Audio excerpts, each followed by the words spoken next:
책을 펴십시오.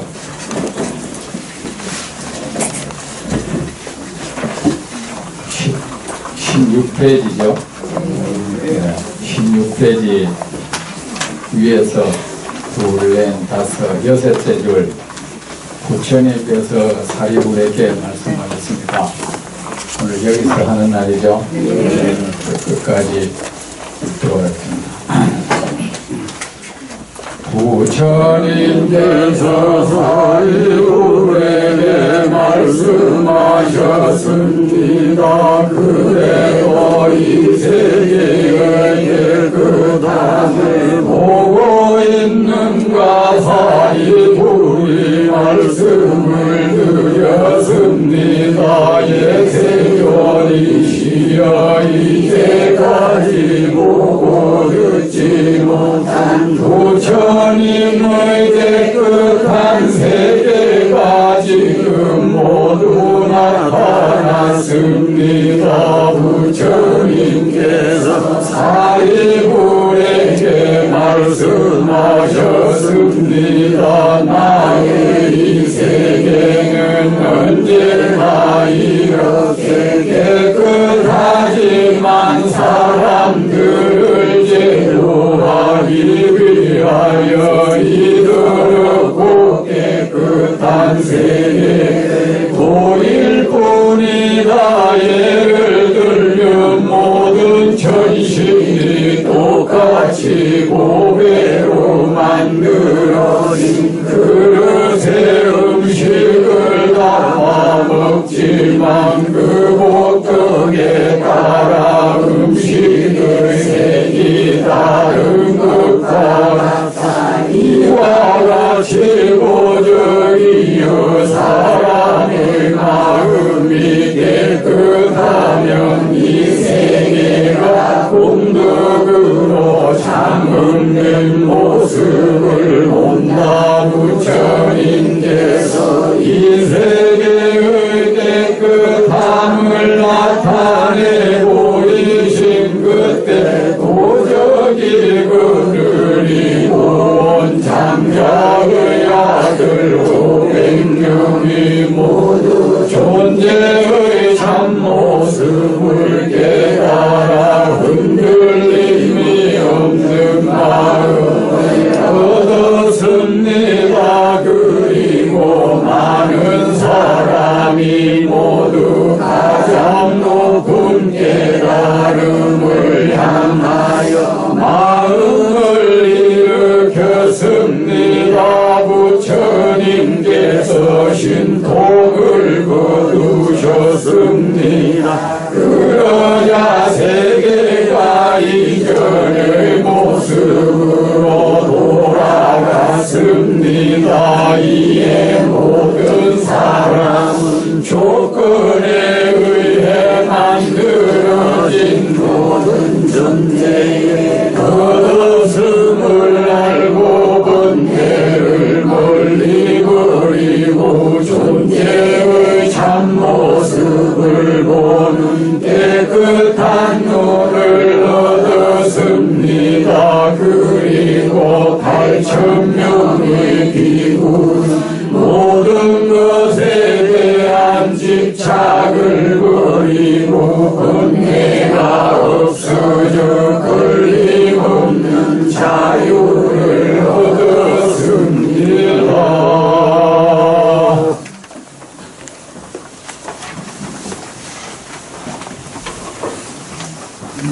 잘 주무셨습니까? 네.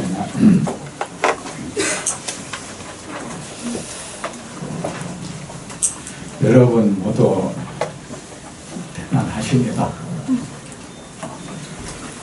저는 여러분을 보면 대성사에서도 법회 때 오시는 분들을 보면 제가 늘 그런 생각을 합니다. 내가 세속에 살고 있다면 이들처럼 할까 자신이 없어요. 그렇게 안 할 것 같은. 그래서 제가 존경합니다. 여러분 존경합니다. 아마 여러분은 과거 무수급 동안 수많은 부처님을 따라 섬기면서 가르침을 받았을 겁니다. 우리가 적성이니 소질이니 그런 말 하죠. 천성이니 그거 사실은 전생의 업에 의한 것이죠. 그 어떤 것에 선천적으로 소질이 있다 해도 소질이 있다면 그가 과거 생에도 그것을 했던 사람인 겁니다. 그래서 익숙한 겁니다. 그 어떤 사람의 특정의 방면에 흥미를 느낀다면 그 역시 그는 과거 생에 그거하고 익숙했던 겁니다. 그겁니다. 우리가 부처님 말씀에 흥미를 느끼고 그 말씀을 듣는 것이 좋은 것은 우리 에너지에 부처님의 그 에너지가 흐른다는 증거입니다. 속에 그런 게 없으면 못 받아들입니다. 부처님께서 사리불에게 말씀하셨습니다. 그대도 이 세계의 깨끗함을 보고 있는가? 부처님께서 세상을 아름답게 보는 눈을 설법을 통해서 가르침을 통해서 거기에 있는 대중들의 그 탐욕의 마음을 정지시켰습니다. 욕망, 집착의 그 마음을 정지시켜줬습니다.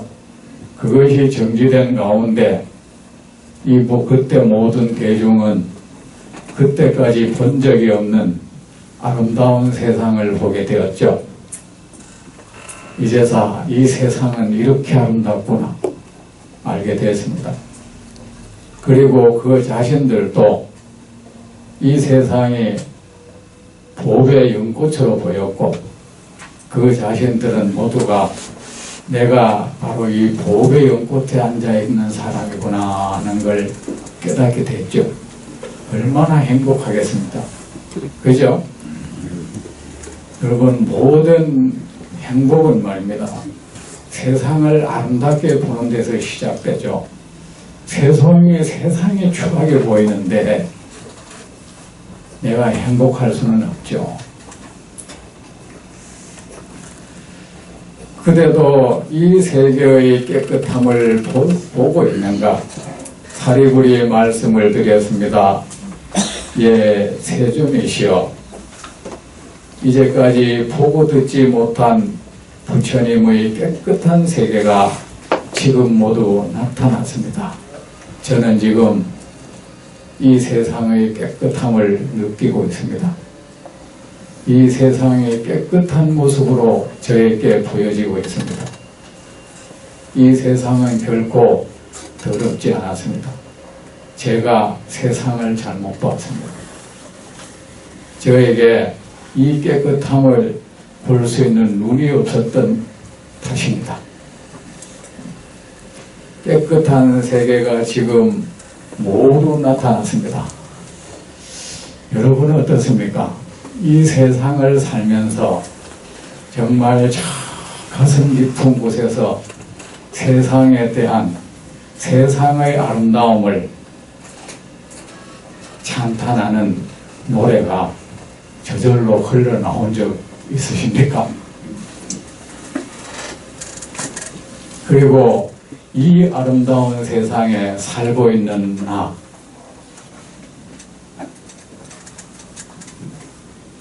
이 경이로움을 여러분은 정말 가슴 속에서 노래가 흘러나온 적이 있으십니까? 부처님께서 부처님 사리불에게 말씀하였습니다. 나의 이 세계는 언제나 이렇게 깨끗하지만 지금 새삼스럽게 이것이 깨끗한 것이 아니었다. 사실은 늘 이렇게 깨끗하다. 그러나 사람들을 제도하기 위하여 이 더럽고 깨끗한 세계를 보일 뿐이다. 이것은 세상을 만들어가지고 때로는 깨끗한 세계를 보여주고 때로는 더러운 세계를 마술처럼 보여준다는 말씀이 아닙니다. 부처님은 때로는 이 세상은 참으로 아름다운 곳이다. 참으로 깨끗한 곳이다. 이 세계는 보배다. 참으로 보배로운 곳이다. 그렇게 말씀하실 때도 있고 때로는 이 세계는 정말 더러운 것이다. 그대들이 이 세상에 머물면 안 된다. 이런 말씀을 하신 적도 있으신 겁니다.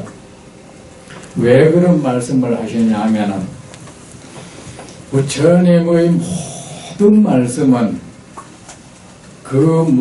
어떤 목적을 이루기 위한 수단 방편이지요. 무엇을 위한 방편입니까? 이 중생이 고통에서 벗어나도록 하기 위한 방편. 이 중생이 스스로 나쁜 생각을 일으키고 나쁜 업을 지어가지고 그 결과로 고통을 스스로 불러들이는 그 삶을 중단시키기 위한 방편. 더 이상 고통스러운 삶을 반복하지 않도록 하기 위한 방편. 더 이상 두려움과 근심과 증오에 몸서리치는 그런 삶을 살지 않도록 하기 위한 방편. 이 노래하는 삶을 살 수 있도록 저 죽음까지도 환희롭게 받아들일 수 있도록 내게 그 무엇이 내 호주머니에 무엇이 들어오거나 내 호주머니에서 무엇이 빠져나가나 그런데 상관없이 늘 그 마음이 평안하고 늘 그 마음이 평화롭고 늘 그 마음이 환희로 가득 찰 수 있도록 그렇게 하기 위한 방편으로 부처님은 모든 말씀을 하십니다. 그런데 중생은 왜 고통스러워할까? 뭡니까? 이 세상의 존재와의 관계 속에서 중생들이 고통을 자꾸 초래한다. 우리는 존재 속에서 살죠. 이 하나의 존재가 이 세상이라는 이 존재 안에서 또 이 세상에 있는 그 모든 무수한 다른 모든 존재와 관계를 맺으면서 그 속에서 우리는 고통을 겪고 살죠. 그런데 우리가 그리고 그 존재를 향해서 우리는 때로는 애착을 일으키기도 하고 때로는 싫어하기도 하고 때로는 가지려는 욕망도 일으키고 때로는 버리려는 그런 욕망도 일으키고 그렇게 늘 접하는 그 존재 속에서 그 모든 업을 짓고 그 고통을 겪으면서도 중생들이 그 존재를 향해서 끊임없이 좋아하고 싫어하는 마음만 계속 일으키면서 그 존재를 이해하지 못하고 있다는 거예요. 단 한 번도 나에게 괴로움을 주는 저 존재, 때로는 나에게 행복을 주는 저 존재, 때로는 나에게 나를 분노케 하고 때로는 나를 기쁘게 하는 그 모든 존재가 그 실체가 무엇인지 거기에 대한 사유가 없는 거예요. 그것을 알려는 노력이 없는 거예요. 막연히 내 앞에 펼쳐지는 그 존재와 실랑이를 보일 뿐인 거야. 우리 부처님이 보시니까 딱한 겁니다. 이거. 마치 사람과 둘이가 서로 멱살을 잡고 밀고 땡기고 하듯이 이 모든 존재와 그렇게 하면서도 단 한 찰나도 이 존재가 무엇인지, 이것이 나와 이렇게 관계 맺고 있는 이 모든 것, 내가 이렇게 애착하고 있는 나의 마음, 내 몸, 내가 딛고 있는 이 땅, 그리고 나를 둘러싸고 있는 그 모든 사람, 그리고 나에게 또는 행복과 불행을 안겨주는 그 모든 것, 그것에 대한 이해가 없다 이겁니다.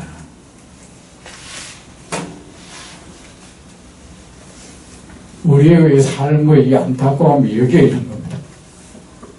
막연히 욕망이 일으키고 막연히 분노하고 그리고 막연히 그 분노와 욕망을 따라 행동해버리는 건 이거예요. 이거.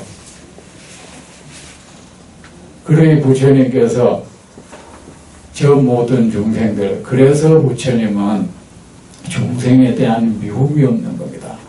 참으로 지혜로운 분은 사람을 미워하지 않아요. 아무리 이 세상이 용납할 수 없는 나쁜 행위를 해도 미움은 없어. 왜?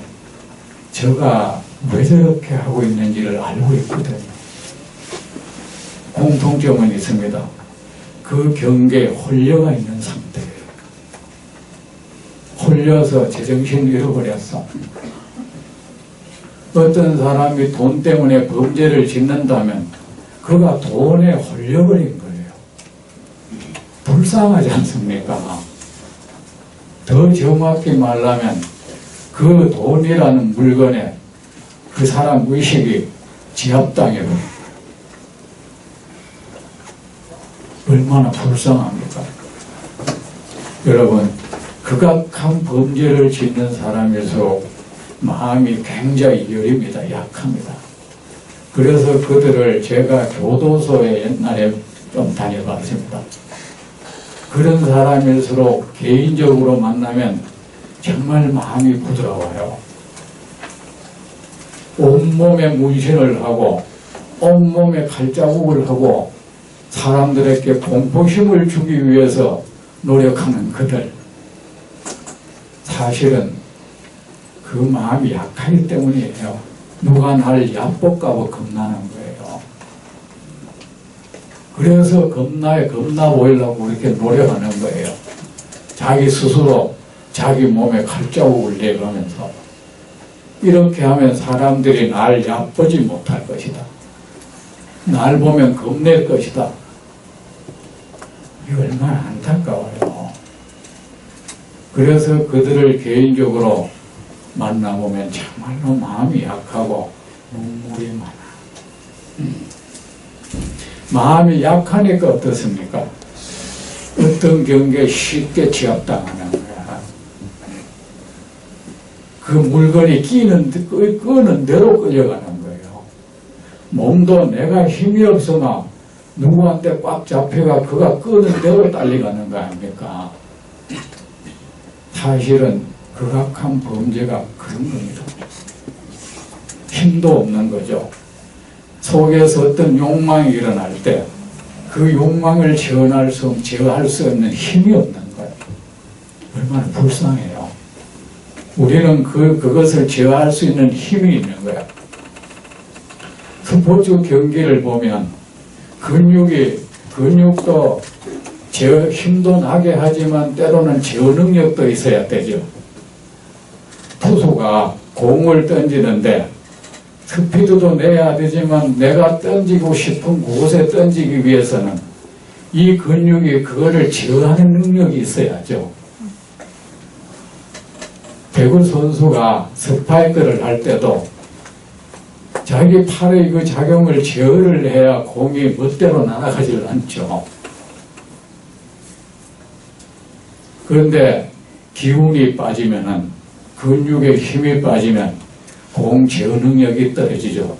그러면 공이 어떻게 됩니까? 그냥 막 날아가는 거죠. 투수들은 스타를 앓고 조언도 벗어나게 막 날아가는 겁니다. 배구 선수들은 공 때리면 저 코트 밖으로 날아가 버려요. 왜? 그 공 제어할 수 있는 체력이 떨어졌기 때문에. 극악한 범죄를 짓는 사람들은 사실은 그 제어력이 약한 거예요. 그래서 실상 막상 그 사람을 대하보면 눈물도 많고 참 약해요. 우리 중생이 이러합니다.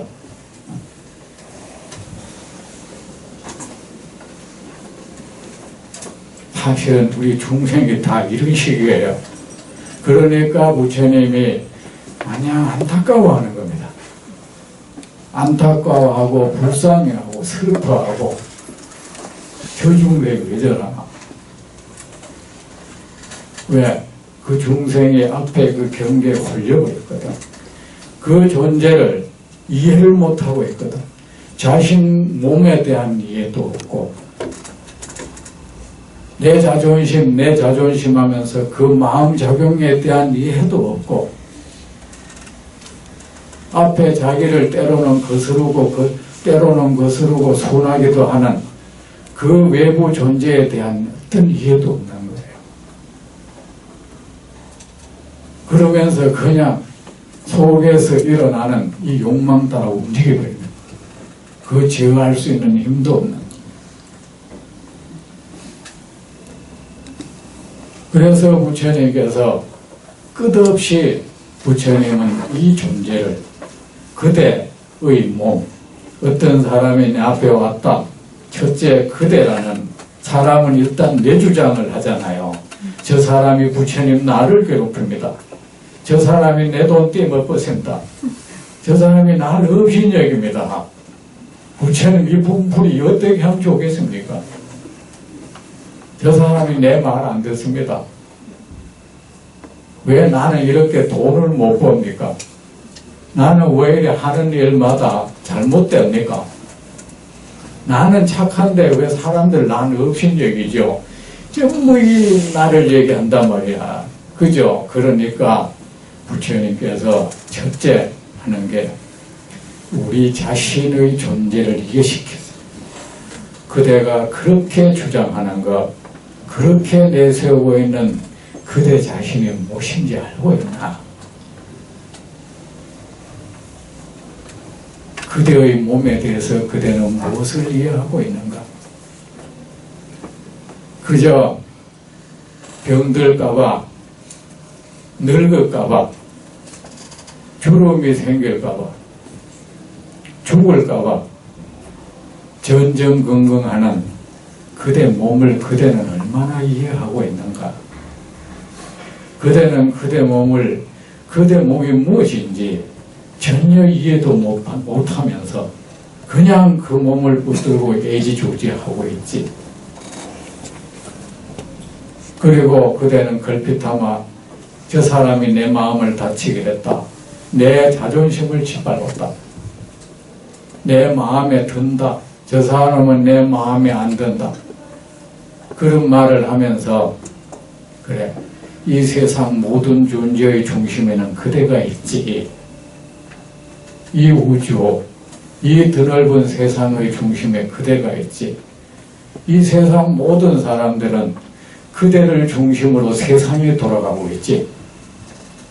그대에게 이롭지 못한 것은 이 세상에 그 무엇도 의미가 없지.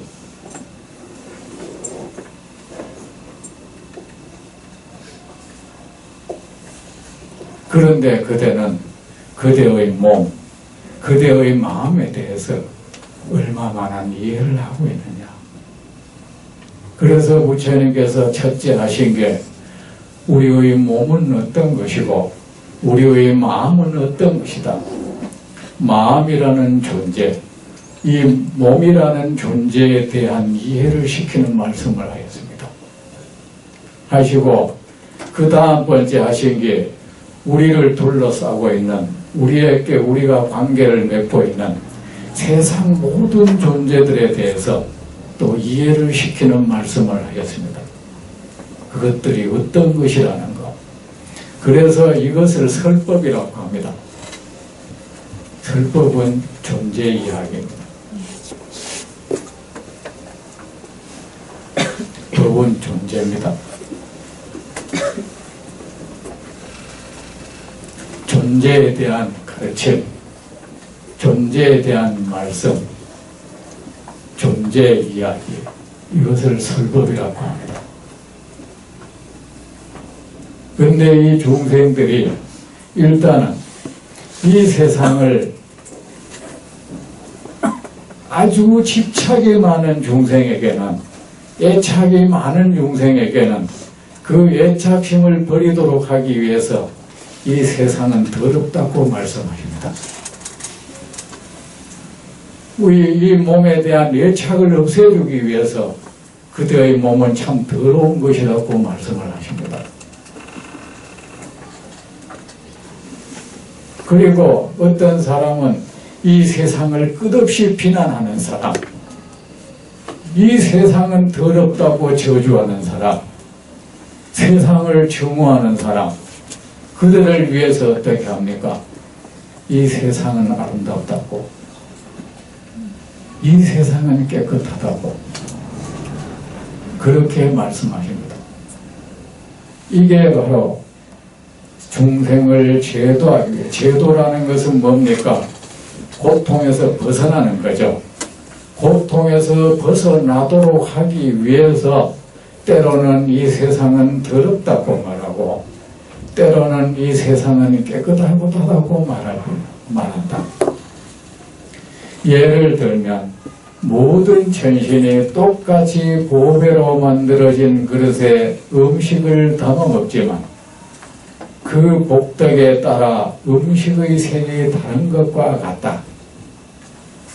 우리는 똑같은 세상에 살죠. 누구나 이 세상이라는 똑같은 그릇 안에 우리는 살고 있죠. 그런데 사람들은 뭡니까? 그 업에 따라서 전부 제각기 다른 시각을 가지고 있죠. 제각기 다른 관점을 가지고 있죠. 이런 겁니다. 여기 말씀하신 게 이런 것입니다. 그 복덕, 여기는 복덕이 뭡니까? 결국은 그 사람의 마음이 기쁘냐, 슬프냐, 이런 겁니다. 그 사람의 정서에 따라서 음식의 색이 다른 것과 같다. 여러분, 세상이 다 그렇잖아. 그죠? 내 마음이 아주 환희롭다면 이 세상은 아름답게 보일 겁니다. 사람들이 그들의 사정이야 어찌됐든 싸움하는 모습까지 낭만적으로 보일 겁니다. 한 폭의 그림처럼 느껴질 겁니다. 그렇죠?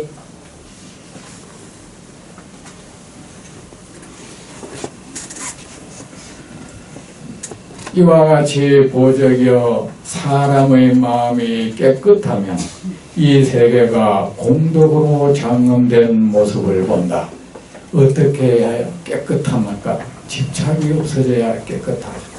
그래서 부처님께서 이 세상은 거짓된 것이다. 아무런 집착도 하지 말라.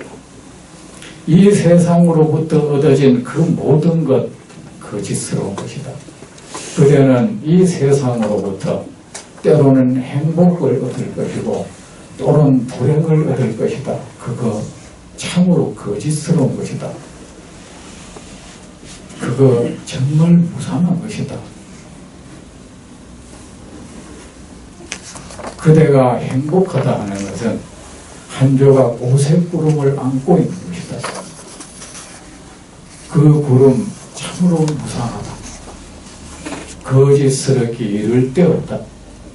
그대의 행복이란 것 얼마나 거짓스러운 것인지 아느냐. 거짓스러운 것은 반드시 사라지죠.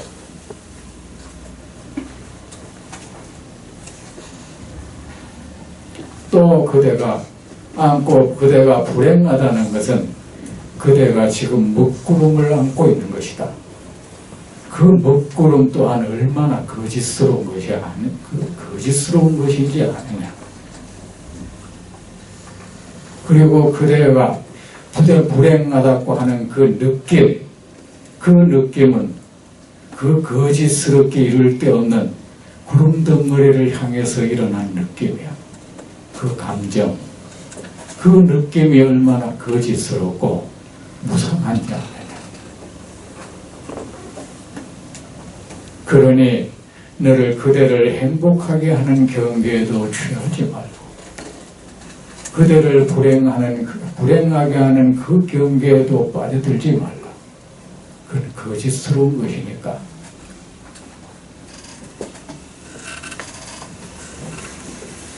사람의 마음이 깨끗하면 이 세계가 참으로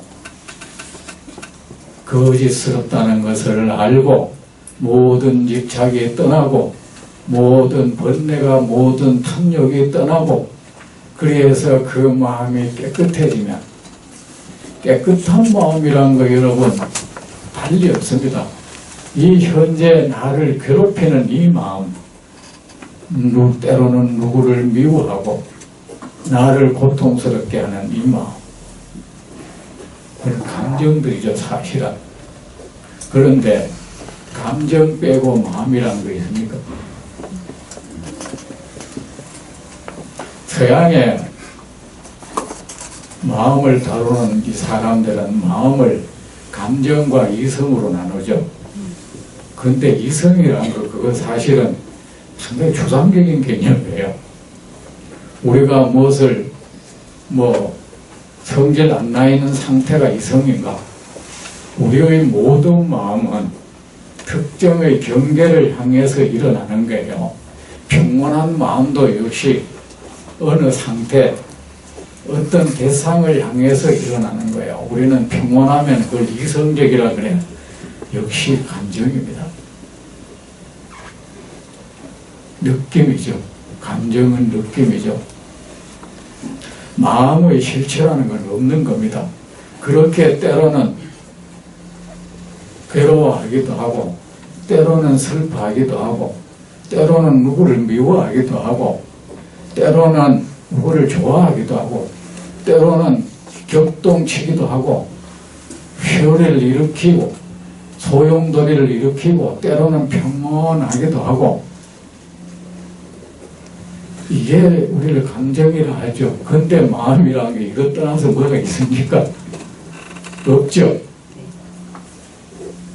그래서 우리가 마음을 본래 진여시민이 번뇌시민이 나눈다는 건 아무 의미가 없는 겁니다. 그거 나누고 이거를 걷어내면은 뭐가 올 거나 여러분 이 몸에 깨끗한 피부 자꾸 걷어내봐야 뭐가 나오겠어요? 네? 마음도 이와 같다. 안에 정말로 마치 구름과 하늘처럼 구름이 흩어지만은 그 맑은 파란 하늘이 쨍 나타나는 거 마음은 그렇지 않습니다. 그런 게 없습니다. 마음이라는 게 있고 그 옆에 일어나는 물 같은 거 있죠. 출렁출렁 할 때 출렁이는 물 암만 걷어내 보세요. 그냥 물이야. 그래 뭡니까? 우리가 존재에 대해서 깊은 이해가 일어나고 어떤 이해, 깊은 알미 일어난 겁니다. 정확한, 명확한 이해, 명확한 알. 더할 나위 없이 분명하고 확실한 이걸 깨달음이라 해요. 그 내용은 뭡니까? 이 모든 것은 거짓스럽다. 집착할 그 어떤 이유도 없는 것이다. 더러운 것이든 깨끗한 것이다. 아름다운 것이든 추한 것이든 행복한 경계이든 불행의 경계이든 그 모든 것이 거짓스럽다.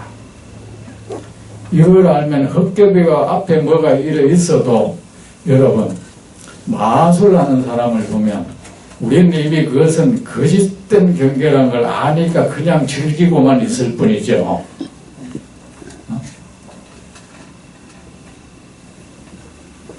박수를 보내고 그리고 거기에 대한 어떤 우리는 애착도 일으키지 않죠. 그냥 그 순간 그것에 대해서 그 경이로움에 대해서 놀라워하고 이뿐이죠. 그 마술 현상에 대해서 우리가 성질나는 경우 있습니까? 그런 거 없죠. 그렇듯이 그것을 그 사실을 명확히 알면은 마음이 저절로 출렁임이 깔아 있는 거야. 탐욕심도 그것이 거짓된 걸 모르니까 탐욕심을 일으키는 거 아니겠습니까? 분노도 없어지고 그 상태를 우리는 깨끗한 마음이라고 하지요. 그냥 말을 그렇게 할 겁니다. 그렇다고 이 마음을 깨끗하게 하겠다고 발버둥 치지 마세요. 그러다가 의식세계의 균열이 와요. 깨끗한 걸 좋아하지 말라. 그 깨끗한 것이 사람을 미치게 한다는 말이 있습니다. 성스러운 거, 종교를 믿는 사람은 다 그렇죠. 절대적인 거, 초월적인 거, 성스러운 거, 신령스러운 거, 불가사의한 거 되게 좋아해요. 이런 것들 때문에 종교인들이 무지해. 이런 것들이 종교인의 마음을 얼음장처럼 바위덩어리처럼 만들어버려요. 의외로 종교인들의 의식구조가 황당스러워요. 왜? 그런 데 취해 있어. 그래 우리가 공부를 해도 마음을 깨끗하게 한다. 뭐 이런 생각하면 안 돼. 깨끗한 마음을 찾겠다고 진여심을 발현시키겠다고 그게 어디 있겠어요? 진여심은 없어. 아셨죠? 네. 진여라는 게 뭡니까? 진은 참되다. 거짓되지 않다. 여는 언제나 그 모습이다. 우리의 마음은 참되지 않아. 고요한 마음도 역시 거짓된 현상이에요. 깨끗한 마음도 역시 거짓된 현상이야. 그 어떤 조건에 의해서 생긴 마음이에요. 물이 출렁이는 물이나 아주 고요한 물이나 역시 똑같이 두어요. 뭐 성분 다를 거 아무것도 없습니다. 이 마음도 똑같아요.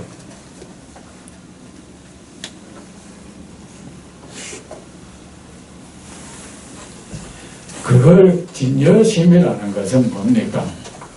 정말로 그런 마음이라는 게 따로 정말 있는 게 아니고 우리 내면에 이 세상은 허망하다는 것을 사실 그대로 알고 그 거짓된 경계에 다시는 이끌리지 않을 때 거짓 현상에 우리가 매몰되지 않을 때 그것을 우리는 진실된 마음이라 하는 거예요.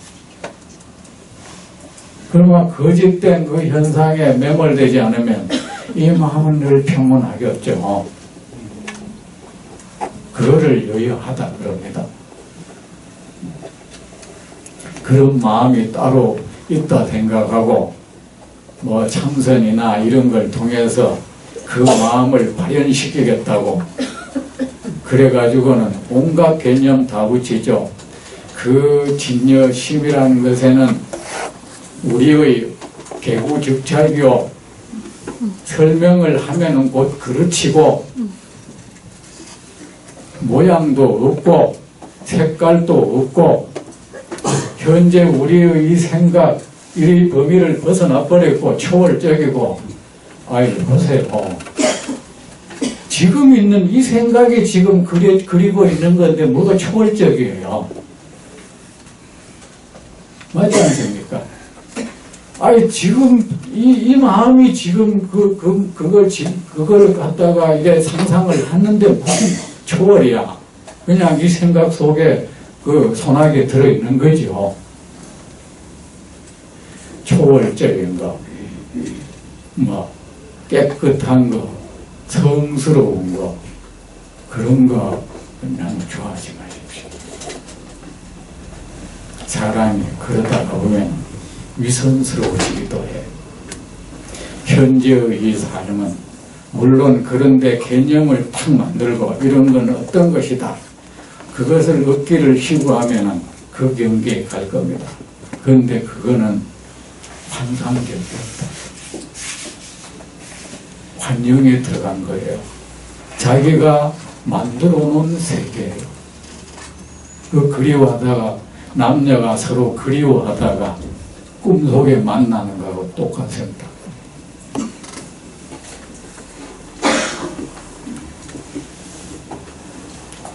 그 환영 경계에 들어가 놓고는 자기가 그리던 환영이에요. 그걸 뭐 공부해가 어떤 경계를 지가 만봤다 그러고, 그래가 자기는 되게 차원이 높은 이 경계에 가가 있다. 그러면서 사람 얕보고, 남 비웃고, 업신여기고, 세상에 사람 업신여기는 것도 법력입니까? 남 엿보는 것도 수행력입니까? 그렇다면 난 수행 안 하겠습니다.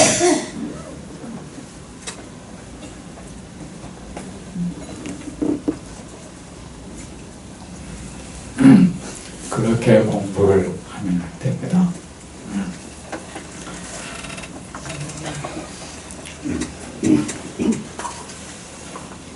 이와 같이 보적여 사람의 마음이 깨끗하면 이 세계가 공덕으로 장엄된 모습을 본다.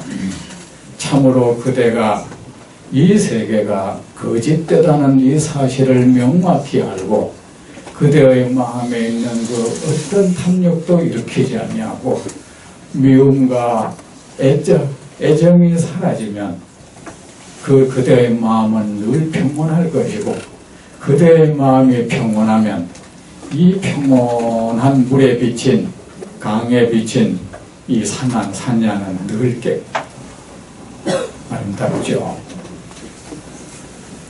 부처님께서 이 세계의 깨끗함을 나타내 보이신 그때 보적이 거느리고 온 장자의 아들 500명이 모두 존재의 참모습을 깨달아 흔들림이 없는 마음을 얻었습니다. 그리고 많은 사람이 모두 가장 높은 깨달음을 향하여 마음을 일으켰습니다. 완전한 깨달음. 여러분, 깨달음이 뭐라고 했죠? 아는 거예요. 그래서 깨달음을 다른 말로 지혜 지자로 깨달을 각자하고 지혜 짓다는 같은 뜻으로 써요. 지혜가 뭡니까? 그리고 여러분, 뭐 아는 걸 지혜라 해요. 그러면 또 사람들이 제가 많이 봤습니다. 공부한 사람들이. 지혜는 우리 아는 걸 초월했대. 그럼 뭐를 아는 걸 초월했지? 여보세요. 이 초월적인 알미라는 것은 없어.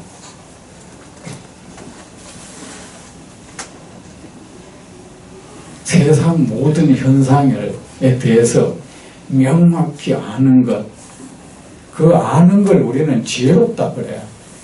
아무것도 모르는 사람을 지혜롭다고 할 수가 없죠. 안 그렇습니까? 아는 게 지혜예요. 사람들은 그래, 그건 아는 말이래. 아는 말이도 말 여러분 그런 말 쓰지 마세요. 어떤 사람들은 다 그래. 자기가 아는 건 지혜고 남 아는 건 아는 말이래.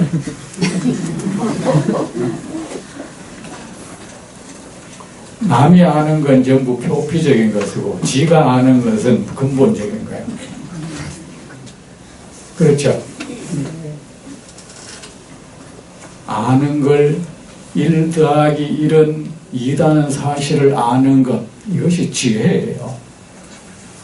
그 모르면 무지야. 더 높은 차원의 알면 1 더하기 1보다는 2 곱하기 2 아는 게 조금 더 높은 차원이에요. 그러죠? 높은 차원의 지혜야, 그거는. 높은 차원의 깨달음. 깨달음은 뭡니까? 몰랐던 사실을 알게 되는 현상이잖아. 그렇죠? 모르고 있다가 알게 됐을 때 깨달았다고 하잖아요.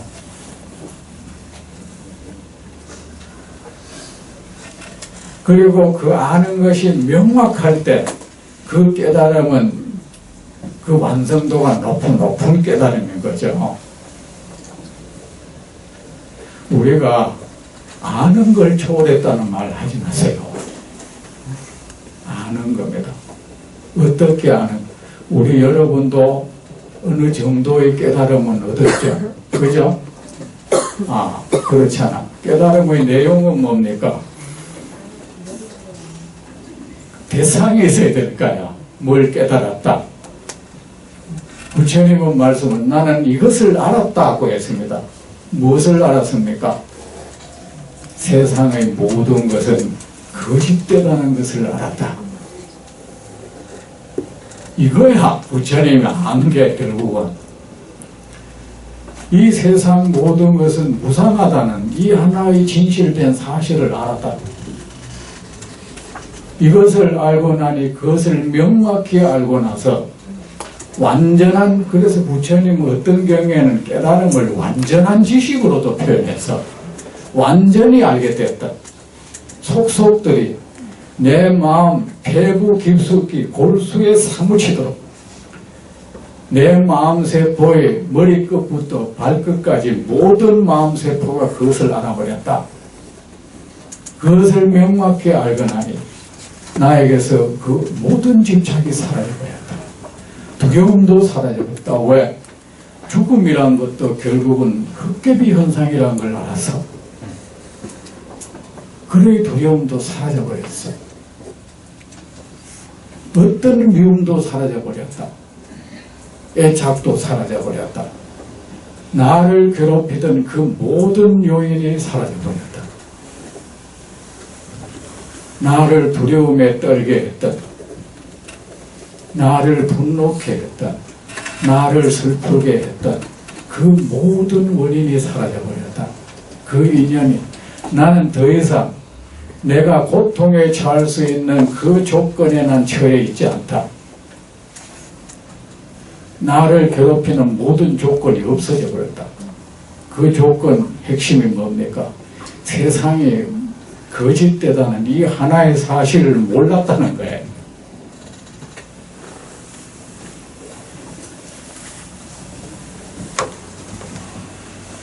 근데 이것도 깨달음인데 우리도 깨달았어. 부처는 말 들었잖아요. 말 듣고 맞아 했잖아. 깨달았어. 깨달았는데 이게 참 이 완전성이 좀 떨어지는 거야 이게. 완성도가 떨어지는 거야 이게. 완성도가 떨어지니까 뭡니까?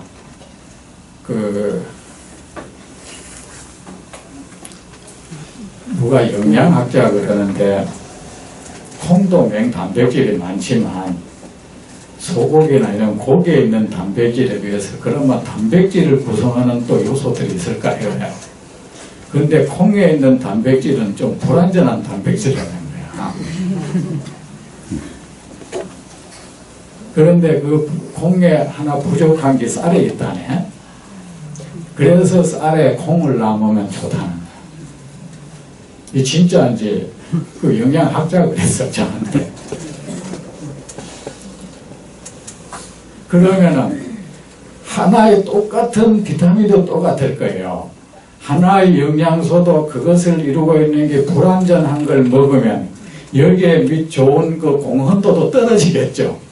그죠? 약도 그 약효가 발휘하려면 그 어느 농도나 그 양이 그거 완전히 효과를 일으킬 만한 그 수준이 돼야 되죠. 근데 약을 2방을 먹어야 되는데 1방을 먹어버렸다. 그러면은 그 약효가 온전하게 발휘를 못하겠죠. 우리의 존재에 대한 이해, 존재의 실체에 대한 암, 깨달음, 이것은 우리의 고통, 우리의 이 고통병을 치료하는데 아주 영광스러운 약이야. 약인데 우리가 그 알미 온전하지 못하는 것은 그 예를 들어서 한 동가리 다 먹어야 되는데 부사제 있는 거 있잖아. 부사제가 그 일부를 먹는 식인 거야. 그러니까 온전하게 그 공덕을 우리가 얻지를 못하는 겁니다. 그런데 여기서 우리가 아주 중요하게 알아야 될 거예요. 우리는 깨달음을 위해서 공부하고 있다고 말을 한다. 그런데 깨달음의 대상은 결국은 이거다. 이게 모든 우리가 깨달아야 할 것은 이거예요. 그런데 우리가 깨달아야 할 것을 그 부처님 말해버렸어. 우리는 벌써 이 점수를 기본 점수에 따고 들어가는 거야. 말씀해버렸어요. 이제. 그러면 우리가 할 일은 이미 알면 부처님은 말이야 오랜 세월에 걸쳐서 우리는 이 말을 들으니까 뭐 별거 아닌 것 같아. 부처님의 이 하나의 사실을 알기까지는 정말 오랜 세월이 흘렀어요. 물론 부처님도 참 무량업급 전에 무수한 부처님을 섬기면서 이 말을 계속 들어왔을 거예요. 그때도 역시 이 부처님은 그때의 그 알무의 약효는 대단치 않았을 거야. 근데 그 부처님은 끊임없이 그 깨달음이라는 이 약성을 온전히 발휘시키기 위한 노력을 계속해온 거예요. 그러면 우리도 보십시오. 이미 알아버렸어. 여기서 우리는 이미 많은 시간과 노력을 절약하게 됐어요. 부처님 뒤에 태어났다는 이 혜택이에요. 이게 부처님 앞에 태어난 것보단 뒤에 태어난 게 낫겠어. 아무래도 물론 부처님 계실 그때 태어나면 훨씬 낫겠는데, 그죠? 그런데 내용은 이미 말해버렸어. 깨달아야 할 내용, 부처님이 깨달은 내용. 그런데 우리가 그 무엇을 새삼스럽게 깨닫겠다고 노력할 거 없어요.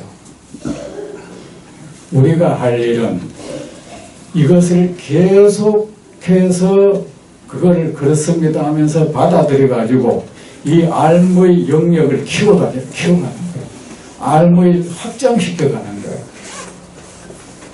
그럼 그겁니다. 부처님들이 이렇게 보아라. 세상은 거짓되다고 그렇게 관찰하라. 그렇게 봐라. 이미 우리의 관찰은 알기 위한 관찰이 아니야. 이미 부처님께서 말한 그 사실대로 보면 돼.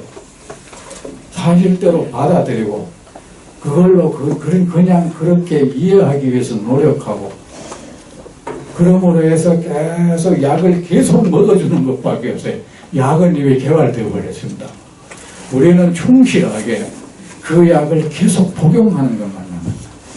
새삼스럽게 부처님은 그 약을 개발한 분이고, 새삼스럽게 우리가 그 약을 개발하기 위한 노력은 안 해도 돼. 부처님보다 우리는 더 운이 좋아요.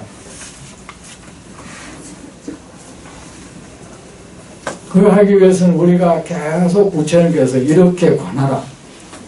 왜? 세상 모든 것은 거짓된 것이다. 그대를 고통에 몰아넣는 것도, 그대를 기쁨에 들뜨게 하는 것도 거짓된 격계다. 거기에 매몰되지 말라.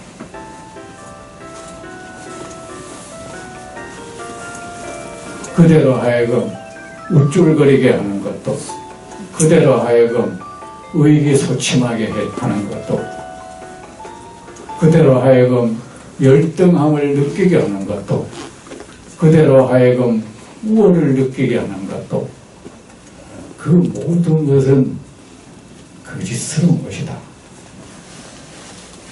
이 하나의 사실을 명확히 그렇게 바라봐라. 그렇게 들여다보고 그렇게 받아들이고 그렇게 믿고 그렇게 이해하라. 그렇게 해서 그대에게 끊임없이 고통을 안기는 그 무지, 그것을 계속 몰아내어라.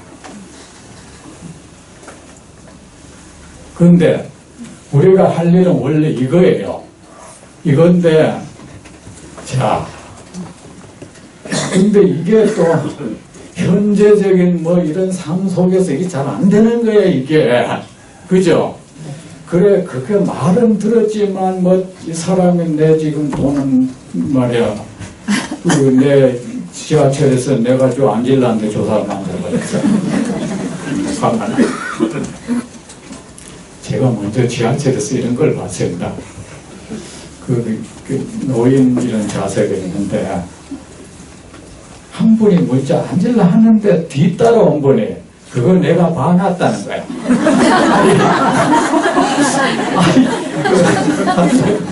아니, 참, 제가 옆에서 이렇게 보니까. 그런데 앞에 온 분이 그렇게 또 비키죠. 또 인정을 하는 것 같아.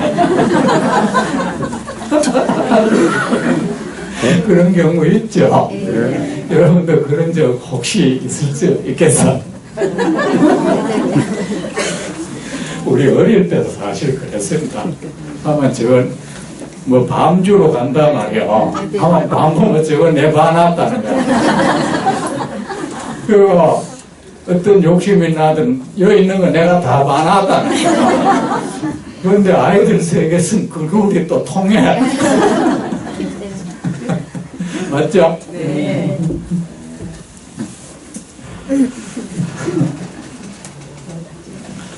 그런데 우리가 이게 안 되는 거야. 끝까지 내가 계속 그렇게 봐. 우리가 그렇잖아. 그런 말잖아. 물론 그렇다는 건 알지만은 막상 그런 상황에 처하면 우리는 문제는 여기에 있다. 그죠? 그렇다는 건 물론 알고는 있지만 아니야. 몰라. 그 아는 것이 아주 희미해서 맥을 못 추고 있는 거야. 내 삶의 근육이 안 돼 있는 거야. 내 삶의 호흡이 안 돼 있는 거야. 운동선수가 아무리 이렇게 하면 된다는 걸 알지만은 감독으로부터 들어가지고 그러면 그 사람은 끊임없이 노력을 통해서 어떤 상황 속에서 그렇게 몸 움직임이 나올 수 있도록 반사적으로 해야 되잖아요. 그러면 그게 안 돼 있으면 막상 그 상황이 돼버리면 뭐 안 돼. 안 움직여져. 우리는 사실은 이런 실정이죠. 그렇죠? 네. 그러니까 여러분은 운동선수로 말하면 아직 어떻게 하면 된다는 그것만 개념만 이론만 배워가 있는 상태야. 이제 여러분이 할 일은 그 이론대로 계속 연습하는 거예요. 그래서 삶의 근육이 될 수 있도록 노력하는 겁니다. 새삼스럽게 깨달음이라는 것을 만들어 놓고 이걸 얻겠다고 할 수 없습니다. 그런데 송나라따의 대해종고라는 스님은 자, 사람들을 보니까 옛날에는 부처님 계셔서 너 이렇게 보아라 하면 바로 돼버려. 그런데 그렇게 계속 하면 좋긴 좋은데 문제는 그렇게 못 보도록 방해하는 것들이 있는 거야. 그게 뭐야? 현재 나를 지배하는 이것들이 내 생활 속에서 지배하는 것들이야. 그래, 이것을 정리를 시켜야겠다. 부처님께서 세상은 거짓된 것이라고 그렇게 바라봐라. 그렇게 받아들여라 했는데 우리가 그렇게 되면 참 좋겠는데 그걸 방해하는 게 있어. 그 방해하는 걸 제거를 해야겠어. 그게 뭡니까? 화두라는 거예요. 그래 여러분, 여기에 차원이 높고 낮은 건 없습니다. 화두는 뭡니까 또? 부처님은 말이야, 이 세상 중생들이 세상은 모든 것은 거짓스러운 것이다. 헛개비 같은 것이다. 이렇게만 온전히 바라보면은 그들은 모든 집착이 없어질 것이고 모든 고통에서 벗어날 수 있도록 했는데 중생들이 계속 그렇게 할 수만 있다면 참 좋겠는데 중생은 이 현재의 이 복잡한 삶 속에서 그게 안 돼. 오랜 업석의 잘못된 삶을 통해서 그거를 방해하는 요인들이 있어. 그래서 거기에 계속 끌리고 있다. 오늘은 누구한테 어제 돈 띠먹는 것 때문에 그게 관이 안 돼. 그거 관하다 보면 돈 띠먹는 거 잊어볼까봐.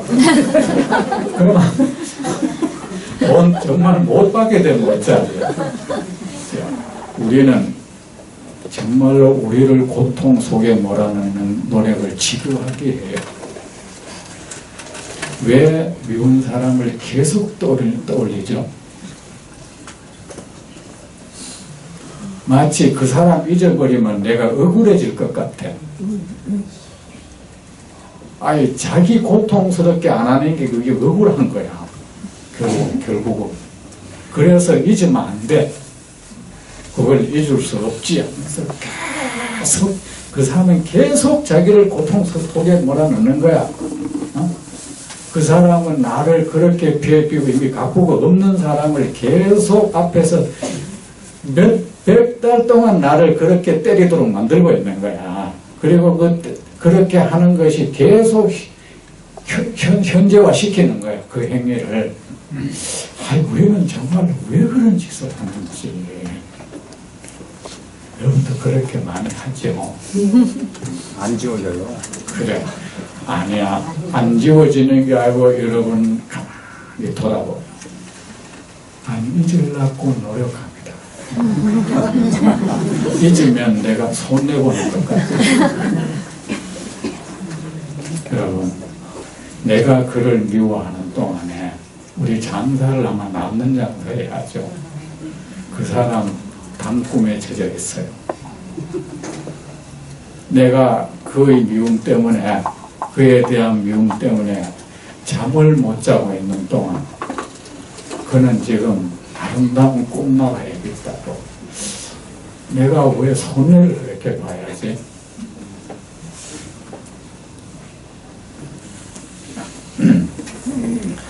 근데 그건 뭡니까? 화두라는 것은 뭡니까?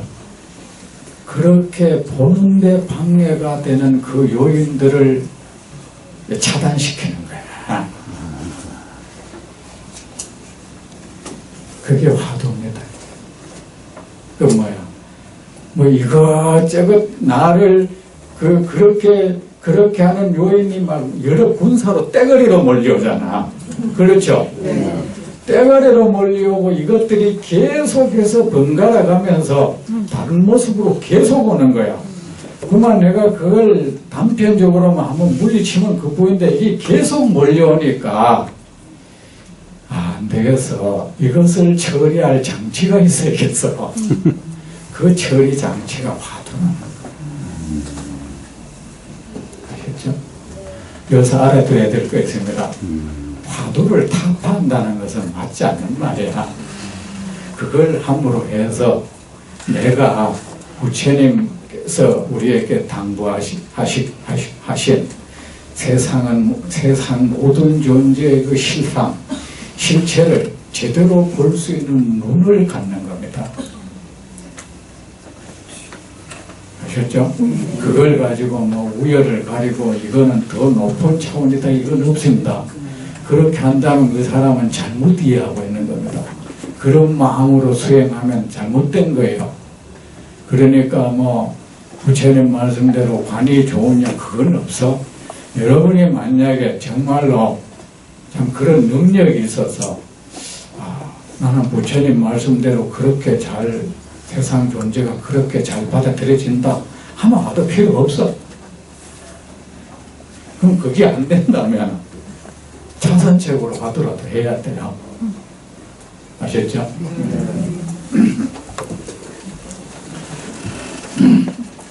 그리고 흔들림이 없는 마음을 존재의 참모습을 깨닫다. 그죠? 흔들림이 없는 마음, 이걸 우리가 진여심, 여여심이라고 하는 거예요. 부동심.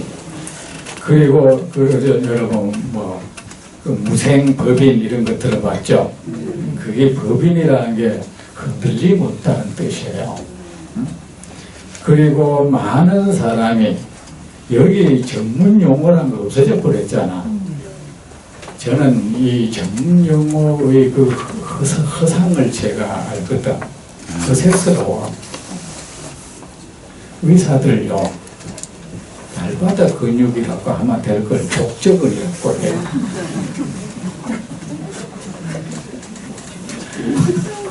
목구멍이라 하면 될 거야. 그냥 묻는다 하면 될 거야. 경구투여. 무릎뼈라 하면 될 걸. 설계골이래. 이 전문 용어라는 건 사실은 허용스러운 겁니다. 남이 못 알아듣는 말은 소리입니다. 남이 알 수 없는 그런 그림이에요. 저는 그렇게 생각합니다. 전문 용어라는 게 처음부터 있었겠습니까? 그 당시에는 그 말이 일상 언어였을 거야. 처음에 그 말이 생겨났을 때는. 그 말을 그 사람들은 처음부터 그 사람이 뭐 남 못 알아듣는 말로 했겠습니까? 그들도 그래 했는데 그 뒷사람은 그 말을 안 바꾸고 계속해서 나중에 남이 모르는 용어를 아는 것에 대해서 그것은 우월감도 생겨. 우리가 이게 다 허세입니다. 부처님 전문 용어 없습니다. 부처님이 하신 모든 말씀 그 당시의 모든 일상 언어입니다. 열반, 해탈, 삼매, 선, 사실은 전부 일상 언어였습니다. 그리고 많은 사람이 모두 가장 높은 완전한 깨달음을 향하여 마음을 일으켰습니다. 그 잠시 가르침을 받아도 이런데 그러면 내가 이 깨달음을 얻어야겠다. 그러면 얼마나 좋을까? 부처님께서 신통을 거두셨습니다. 여러분, 부처님이 얻으신 완전한 깨달음을 나도 얻겠다고 여기서 그렇게 마음을 일으키세요. 그래서 저 높은 산 정상에 내 눈을 두세요. 그쪽으로 내 케이블카를 놓으세요. 거기에 맞닿게 사다리를 놓으세요. 우리가 저 높은 산을 향해서 케이블카 타고 가면 밑에 돌 개고 안 다치고 그대로 다 건너뛸 수가 있죠. 여러분, 현재의 이 모든 문제가 두렵습니까? 여러분, 우리의 삶이 깨달음이라는 거, 완전한 깨달음이라는 거, 그 높은 곳을 향해서 사다리가 놓아져 버리면 이런 거 전부 내 발 아래에서 그냥 그렇게 지나갑니다. 그거하고 옥신각신 안 해도 됩니다. 어느새 그 모든 것은 여러분의 이미 발걸음, 그렇잖아요. 어린 나이는 이 다리가 짧기 때문에 조그만 돌에도 부딪혀 넘어져 버리잖아. 어른은 안 넘어지잖아요. 어느새 여러분이 장애라고 했던 그 모든 것은 그냥 여러분의 구경거리가 될 겁니다. 무희의 대상이 될 겁니다. 가장 높은 깨달음을 향하여 마음을 일으켰습니다. 부처님께서 신통을 거두셨습니다. 그러자 세계가 이전의 모습으로 돌아갔습니다. 무엇이 부처님의 가장 위대한 신통력은 무엇입니까? 중생을 고통으로부터 벗어나게 해주는 신통. 이보다 더 나은 신통력이 있습니까? 중생으로 하여금 이 세상을 참여할 수 있도록 부처 이 세상을 아름다움을 볼 수 있는 눈을 가질 수 있도록 해주는 능력, 그것이 바로 부처님의 신통력입니다. 이 세상에 여러분 어떤 능력도 불안한 사람을 편안하게 해주고 우울한 사람을 유쾌하게 해주고 세상을 증오하는 사람을 세상을 사랑하도록 만들어주고 세상의 아름다움을 찬미하는 노래를 부를 수 있도록 해주는 것, 이거보다 더 좋은 신통이 되겠습니까? 어떤 사람의 능력도 이보다 더 좋은 능력이 없습니다. 사람 얼굴에 그림자가 가시도록 해주는 능력, 사람 얼굴에서 슬픔이 가셔지도록 할 수 있는 능력, 이 세상에 그가 가장 유능한 사람입니다. 나는 그런 사람은 이 세상에 태어나서 글자라고는 하나도 모르고 세상에 말하는 예법이니 법도니 아무것도 배운 적이 없다 해도 그는 이 세상에서 정의가 무엇인지 그는 뭘 모른다 해도 철학이 무엇인지 모른다 해도 나는 그를 이 세상에서 가장 지혜롭고 가장 유능하고 가장 정의롭고 예법을 가장 높은 차원의 예법을 아는 사람이라고 난 하겠습니다. 구태여 그에게 옷걸음을 잃으면은 방에 들어갈 때 왼발을 놓느니 저를 이렇게 하느니 그런 말 난 하지 않을 겁니다. 만약에 공자가 나타나서 그런 걸 가르치려면 내가 말릴 겁니다. 쓸데없는 짓 하지 마세요. 부처님께서 신통을 교화의 신통이라. 부처님의 교화력은 신통이에요. 부처님 가르침을 받으면 다 세상을 노래할 수 있게 돼요. 세상 모든 사람에게 기쁨을 선물하는 능력을 부여받아요. 신통을 거두었습니다. 여기서 신통은 뭡니까? 자, 이때까지는 이 세상의 아름다움을 볼 수 있는 눈을 가지도록 했다. 말씀하겠습니다. 그대가 보고 있는 이 세상, 이 아름다운 세상도 필경에 거짓스러운 것이다. 환영이다. 이 말씀을 하신 겁니다.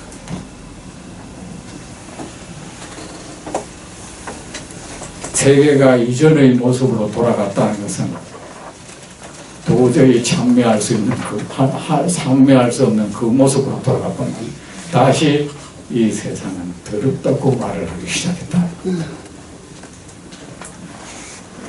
그대의 눈에 더럽게 보이는 세상도 그대의 눈에 아름답게 보이는 그 세상도 필경에는 거짓스러운 것이다. 그대는 이 세상이 더럽다고 싫어하겠지. 그대는 환영을 향해서 그대는 싫다고 말하는 것이다. 그대는 이 세상을 아름답다고 노래를 부른다. 그대는 환영을 향해서 아름답다고 노래를 부르는 것이다.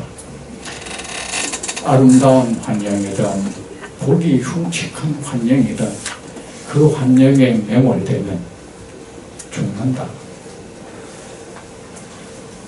평화로운 물에도 빠지면 죽고 혼탁한 물에도 빠지면 죽지요. 그렇지 않습니까?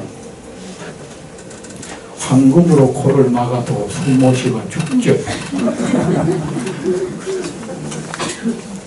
나무로 막아도 숨 못 쉬고 죽죠.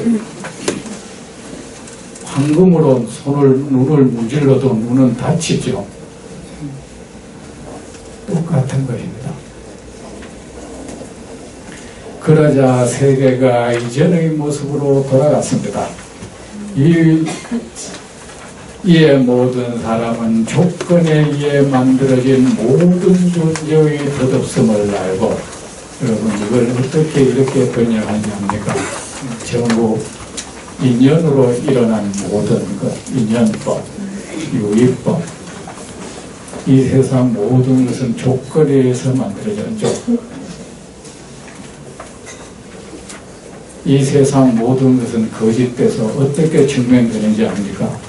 그것이 진실된 것이라면 그 자체로 존재합니다. 그것을 존재하게 할 수 있는, 존재를 유지시킬 수 있는 그 어떤 것도 부여하지 않아도 돼. 우리의 몸은 거짓되기 때문에 계속 자양분을 넣어줘야 돼. 거짓되다는 증거입니다. 우리의 마음도 그래요. 우리의 마음도 그 같은 마음이 계속 유지되려면 똑같은 조건이 계속 부여돼야 됩니다. 모든 존재의 덧없음을 알고 깨끗한 세상도 더러운 세상도 불행한 경계도 행복한 경계도 그 모든 존재가 덧없다는 것을 알고 번뇌를 멀리 버리고 거기에 대한 그 어떤 집착도 버리고 밉다는 생각, 싫어하는 마음도 버리고 좋아하는 마음도 버렸다. 가지려고도 하지 않고 그것을 내팽개치려고도 하지 않았다. 존재의 참모습을 보는 깨끗한 눈을 얻었습니다. 존재의 눈을, 참모습을 보는 깨끗한 눈을 법안정이라고 해요. 법법자, 눈안자, 깨끗할 정자. 여기에 분명 없으신 분 계십니까? 예? 분명 다 가지셔서 한 분 누가 손들어 보세요. 어?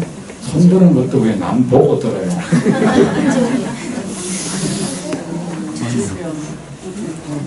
누가 있으면 내가 이 법안정이라는 법명 주려고 그랬다.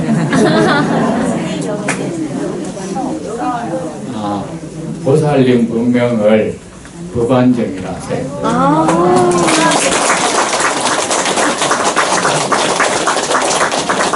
법법자, 눈 안자, 깨끗할 정자. 그리고 8,000명의 존재의 참 이 세상의 실체를 꿰뚫어보는, 흔히 비추어보는 눈을 얻었다. 깨달음 얻었다 이 소리입니다.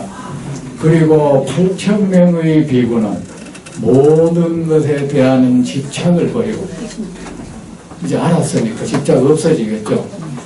여러분은 알긴 아는데 집착 그대로 있죠. 그 아는 것이 아직 너무 세력이 약해서 그래. 별로 힘을 발휘를 못해서 그래요. 그걸 계속 키워가세요. 아까 내가 말했듯이 부처님 말씀대로 이 세상은 정말 거짓되다. 계속 거듭 눈으로 바라보든지 아니면은 화두를 해서 그걸 보는 방해하는 그 방해꾼들을 흡수를 하든지 흡수시키든지 화두는 그런 잡다한 우리 그 눈을 흐리는 그 모든 것들을 제거하는 도구입니다. 그리고 또 그걸 하면 안 돼요. 그건 너무 고민하지 마세요. 하다 보면 맨날 망상구래고 똑같아요. 나도 그래. 난 다른 선생님은 어떤지 모르겠는데 1시간 좌선하고 있으면 그 하도 생각을 내가 참 1분 지속 이건 안 되는 것 같더라고. 1분 지속 안 되고 어쩌면 하루 10시간 아마 10시간 한 동안 다 한 개 합치면 한 1분 될지 모르겠어. 그죠? 고백합니다. 그리고 그런데 앉아가 있다 보면 그냥 내 의무를 다했다는 그 생각으로 하루가 지나면 뿌듯해. 뿌듯하고 왠지 내 어깨에 힘이 들어가요. 안 그러면 또 졸고 안 그러면 딴 생각 이래 젖어 있고 아차 해서 좀 해볼까 하면 조금 되면 잘 된다 싶은 생각이 또 덮어버리고 같은 사정입니다. 그게 계속 안 되면 반복하는 수밖에 없습니다. 그 능력 기르는 거 반복에 의해서 길러집니다. 뭐 세상 그렇게 사람들 찾아가서 어떻게 하면 됩니까? 그 대답 다 허영스러운 대답 없어요. 그 위선적인 대답 없고 그래요. 집착을 버리고 마치 자기는 안 그런 것처럼. 그리고 왜 그렇습니까? 사람이요. 딱 그런 것이 사람 뭔가를 보는데 단 한 찰나라도 그 모습을 정확히 봐버리면은 명확히 기억을 해버려 받아들여.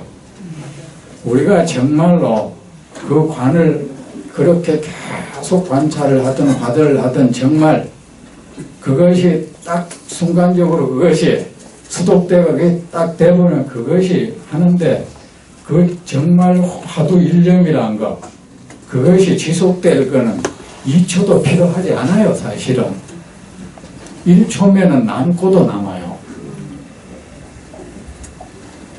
거짓말이야. 번뇌가 없어져 우리가 사람 보는데 저 사람 누구구나 정확히 딱 아는데 얼굴 보고 지나가는데 1초면 충분하죠. 맞지 않습니까? 번뇌가 없어져 걸림없는 자유를 그 1초가 안 되는 거야. 1초가 안 돼요. 번뇌가 없어져 그렇다고 여러분 그걸 하겠다고 또 하지 마세요. 몸에 이력하고 그게 아주 그 사람 이상하게 만드는데 그런 경계를 그리워해서 그렇게 달라고 하지 마세요. 그냥 그렇게 할 뿐이야. 이렇게. 그러면 땅에 놓았으면 다시 들면 돼요. 번뇌가 없어져 걸림없는 자유를 얻었습니다. 걸림없는 자유가 뭡니까? 본문에는 무해해탈이라고 되어 있어요.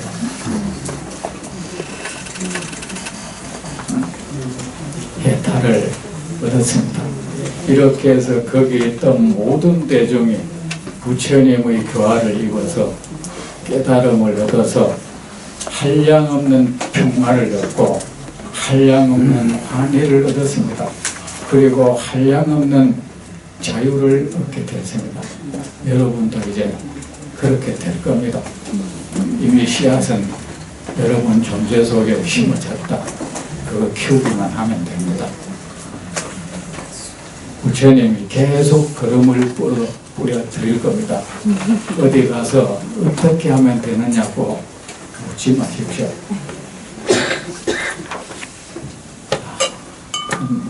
한 10분 쉬다가